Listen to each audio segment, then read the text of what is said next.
There's all sorts of reasons why the text gets misread, and no doubt people will say this about me, and that's fine. You know, we all live in our own context. We all see the world through our own spectacles.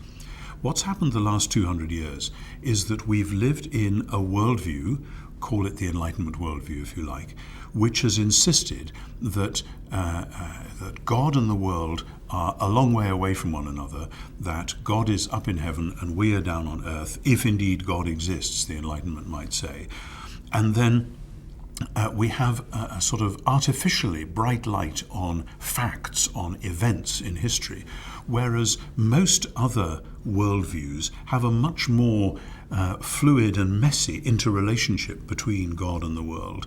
And learning how to navigate that fluid, messy relationship between God and the world, it seems to me, is part of learning how to read the Bible. But if instead you say, no, God just did it and then he sort of went away and then from time to time he steps in and does a miracle or he becomes incarnate, you're still living with this idea of God and the world being separate. And then when you have God and the world being separate, with occasionally God intervening or not, as the case may be, then you encourage people who say, well, God may have made this show in the first place, but actually then this just runs on its own steam thereafter. And that's part of an ancient philosophy called Epicureanism. There's an ancient writer called Lucretius who wrote a long, wonderful poem about this.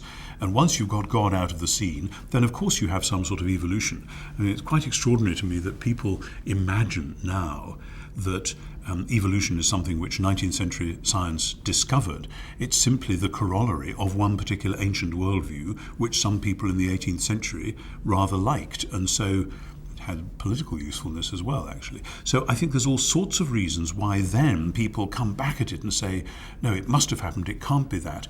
But they're reacting within a particular worldview. And one of the things I would love to see is people taking seriously the fact that we all do have a worldview. Our culture gives us a worldview, but that sooner or later it's possible to take your spectacles off, clean them, maybe even adjust the lenses so that you can then see things more clearly.